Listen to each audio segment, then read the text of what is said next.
Hello, my name is Daryl Robert Schoon, and this time I'm going to talk about gold. It's a subject rather dear to my heart for a number of reasons. And like my previous program where I talked about money, paper money, I think there was areas in there that people didn't quite understand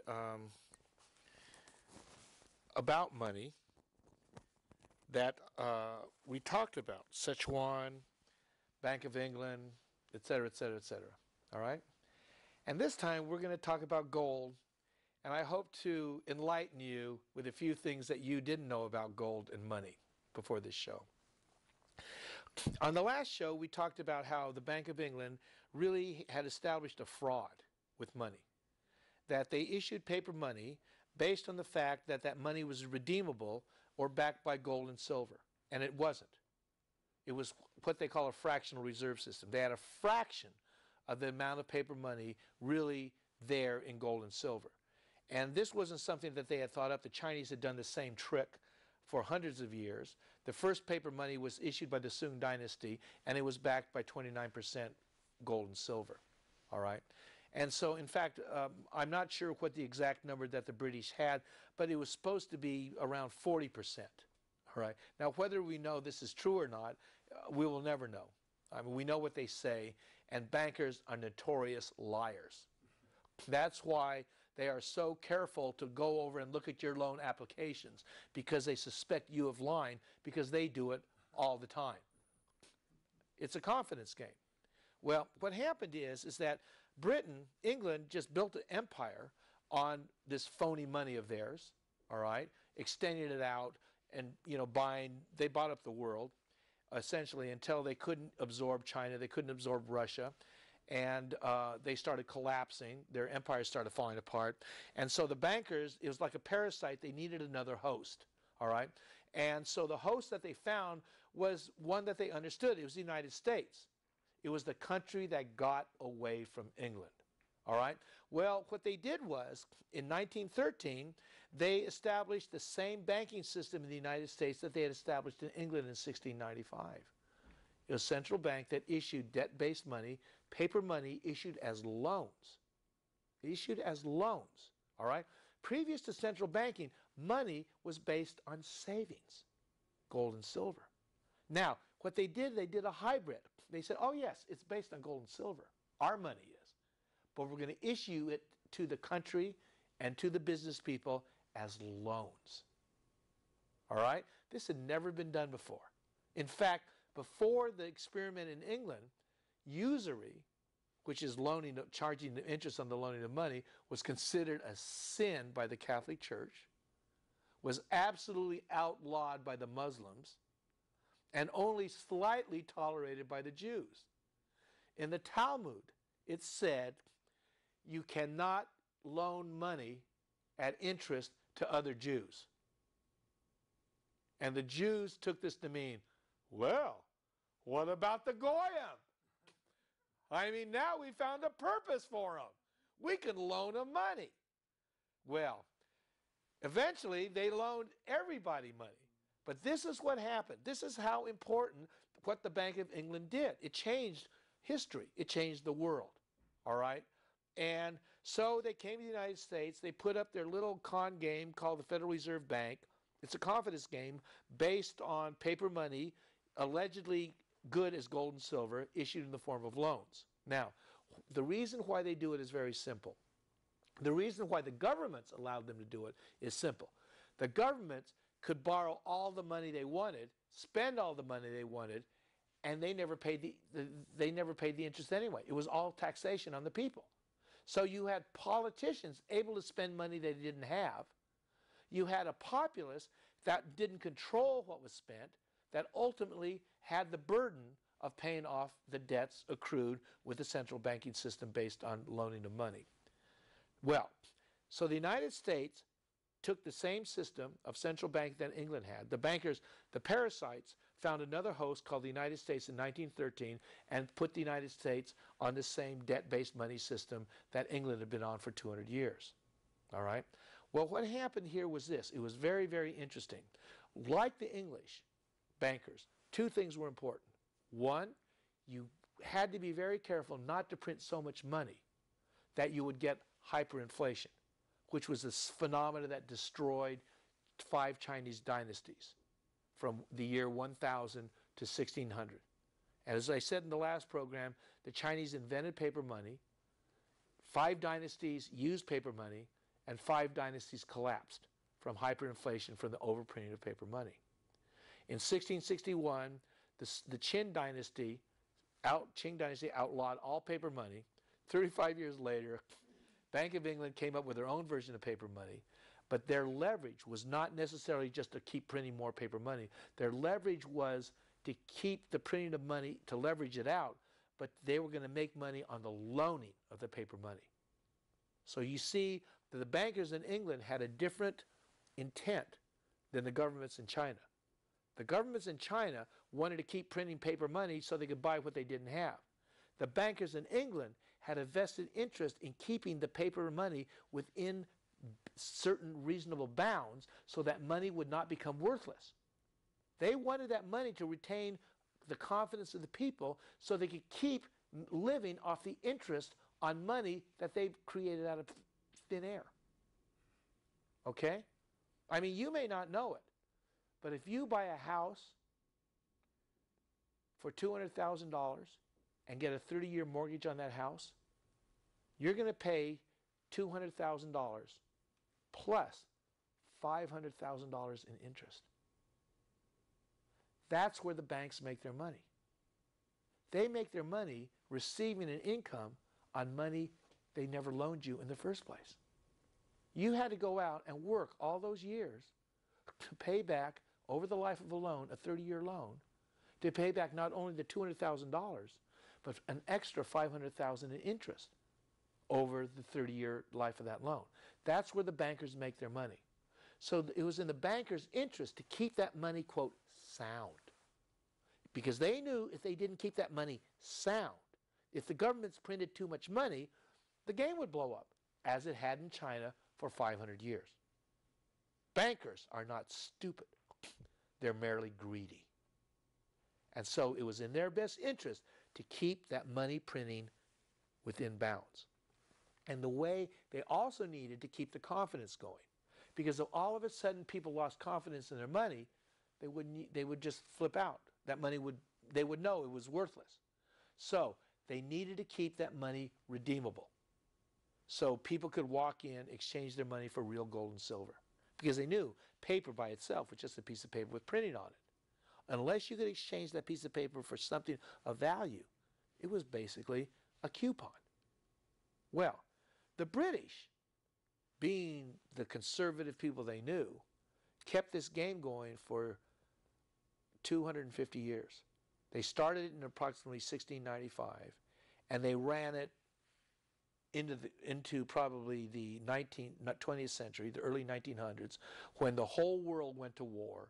The British couldn't maintain gold convertibility of the pound, and by 1920s, the British went off the gold standard. All right? But by then, the bankers, seeing the trouble that England was in, knew they needed another host. The parasite woke up. They saw that England could no longer support their habit, and they went over the United States and established the Federal Reserve Bank in the United States, just like they had done with England with the Bank of England. Now, the difference was this. The English could control themselves. The English could control themselves and not print too much money. The English could control themselves and maintain the convertibility of the paper money to precious metals for 250 years. The Americans had no such restraint. After putting the Federal Reserve in 1913, they printed so much money in 20 years, they created the largest stock market bubble in history in the 1920s. Now let's go back. The 1920s were the 1920s. Let's go to 1923. 1923 is only 10 years after the Federal Reserve was created. So what happened in the United States when they put in a Federal Reserve Bank, a printing press, like they had in England. In 10 years, they printed so much money that you created the roaring 20s. Stocks started going through the roof.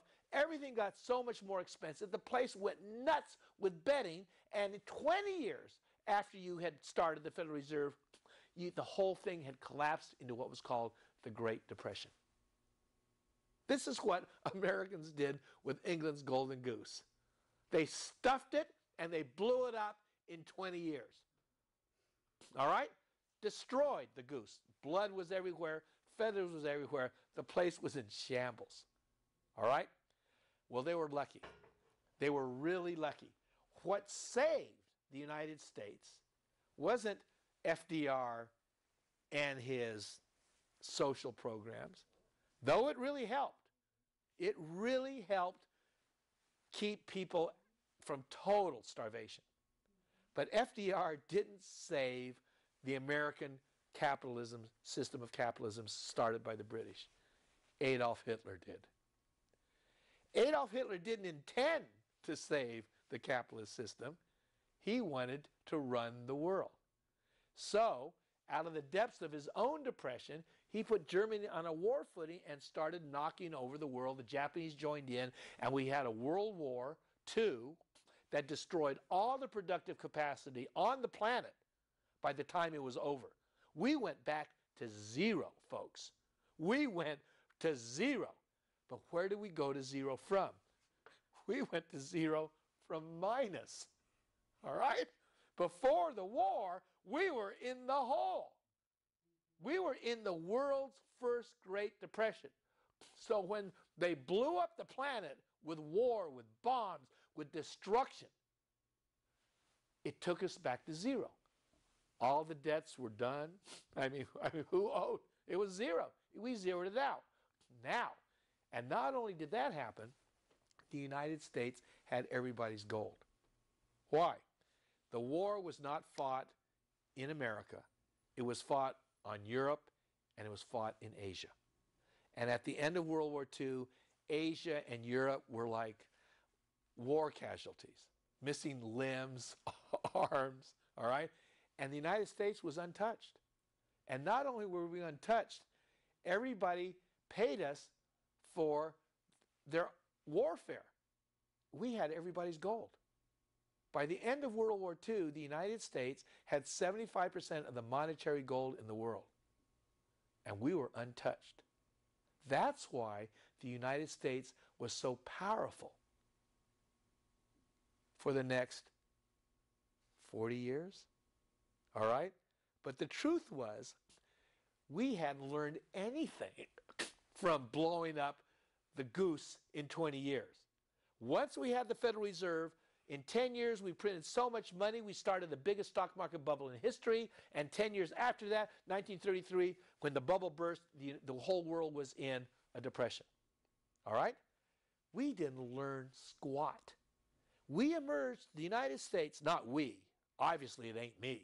And I'm assuming it's not you either. All right? But after World War II, the United States emerged with the greatest hoard of gold in the world and an untouched balance sheet. We were powerful than anybody, but we learned nothing. Rather than dismantling that expensive war machine, which bankrupted King William, which bankrupted every government and every empire, we decided we wanted a bigger war machine. Rather than dismantling our war machine in the United States, we established a series of bases across the world. All right? And how did we pay for this vast military behemoth? With the gold that we had accumulated after World War II. In 20 years, the United States had to shut the gold window. In 20 years, the United States had to do that England didn't have to do for 2 centuries. In 20 years, the United States said, we can't exchange those pieces of paper for gold. That was the first thing they did. Remember I said there were 2 important things to keep the golden goose running so you could rule whoever you wanted to rule if you were bankers. Governments could continue to spend whatever they wanted to spend, and bankers could continue to charge interest on their fraudulent paper money. As long as you did two things. One, you didn't print too much money and blow it up like the Chinese had done. And two, you maintained the convertibility of your paper money to precious metals so people would keep, the confidence gain could keep going. So, the second thing was gone in 20 years. By 1971, the United States announced to the world you could not take your pieces of paper and exchange them for gold anymore. The truth of the matter was, at the end of World War II, the United States had 21,775 tons. By 1971, we had approximately 7,000 to 8,000 tons left, if you could trust the United States, because they had disallowed any audit of their gold reserves since 1954. So you had to take the word of the government that they had 7,000 to 8,000 tons left. And let me tell you, the word of the government is worse than the word of a politician. You can trust neither of them. So, but according to their records, they had 7,000 to 8,000 tons of gold left. The truth of the matter was, when they shut the gold window, by my calculations, and I admittedly they're rough, but by my rough calculations, the United States owed 35,000 tons of gold to the rest of the world for that war machine. And we had only 7,000 to 8,000 tons left. So that's why we shut the gold window. Boom. Now what that did was this. No longer did the amount of money you print had to be in any way tied to the amount of precious metals that you owned. So who went to town? Everyone. But who went to town more than anyone else in printing money? The United States. Starting in 1980 with Reagan, we started printing so much money. Well, basically starting in the 1970s, before Reagan, we started printing so much money that inflation caught hold. It went up to 13%, and gold went from $35, $37 an ounce in 1971 to $850 in January of 1980. In 10 years, the price of gold increased 2,400% in 20 years.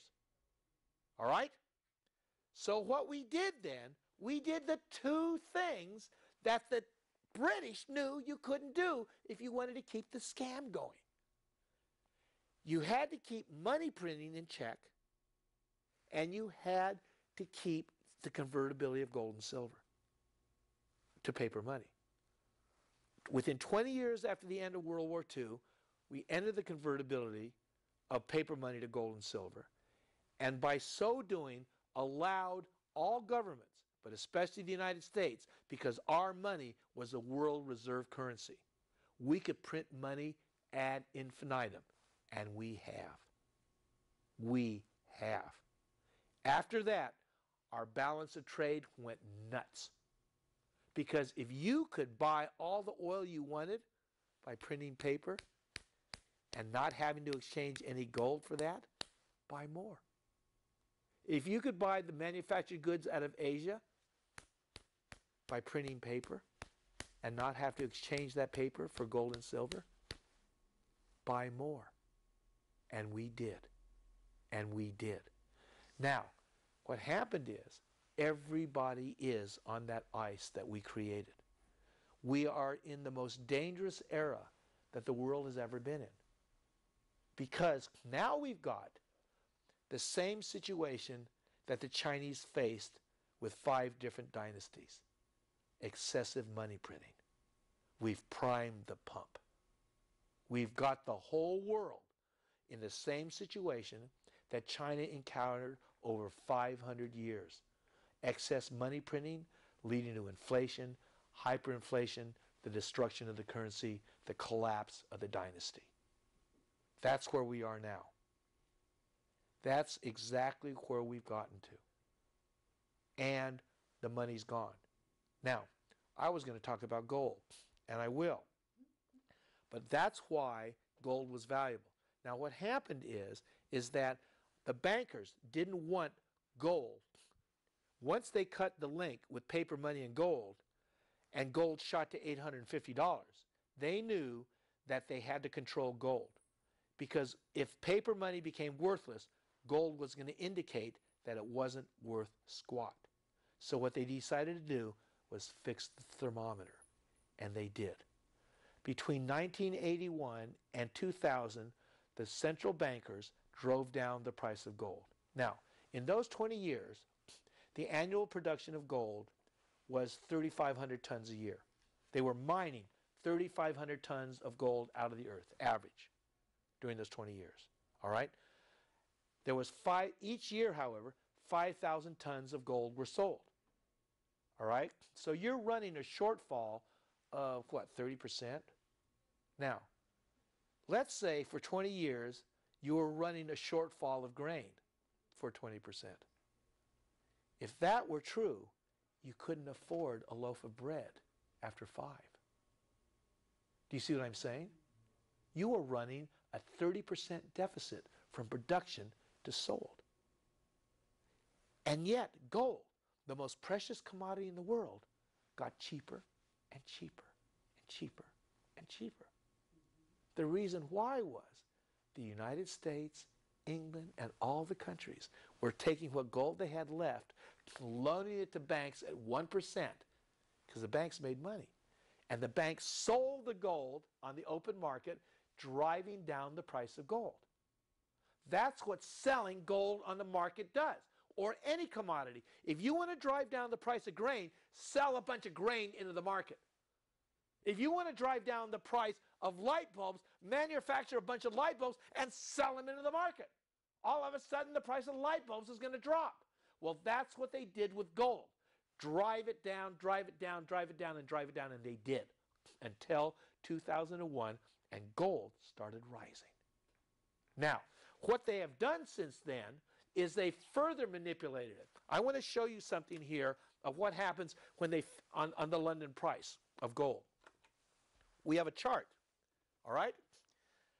This line here that you can see is the price of gold, the PM price of gold in Asian markets, all right? It's going higher and higher and higher, all right? This is the London morning fix on the price of gold, lower and lower and lower. The bankers are trying to have fixed the game to keep the price of gold low. And so the higher the price of gold goes up in Asia, the lower the British or the Western bankers in London fix the price so it's lower. All right? This is the price here of the U.S. market, which is sort of in the middle. You have rising Asian demand.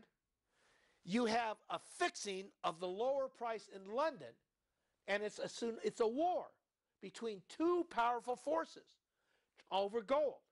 On one side, you have the Western bankers, the Federal Reserve, and the London markets conspiring to keep the price of gold down. In Asia, you don't have a conspiracy. You have a demand for gold because the Asians have never trusted the banks. For years, India has been buying gold and gold and gold. They're the largest gold buyers in the world. Most people don't know it. This year, the Chinese are going to overtake them. The Chinese have inflation. And what's going to happen in China is the same thing that happened during 5 previous dynasties, from 1000 to 1500. The Chinese are going to flip. They're going to start buying more gold. The price of gold is going to go through the roof. And it's going to end paper money, just like it did for 5 successive Chinese dynasties. Now, I want to show you this little nasty thing here. This is what happened in the last week as gold shot from $1,600 to $1,800. GLD, which holds gold bullion, SLV holds silver, they sold into the market. As the price was shooting up, GLD and SLV, instead of hanging on to their precious metal, sold into the market. SLV sold 200 tons, over 200 tons of silver. GLD sold 30 tons of gold, trying to keep the price of gold down. There's a conspiracy going on, and if you don't know it, you're holding the short end of the stick, which is a paper dollar.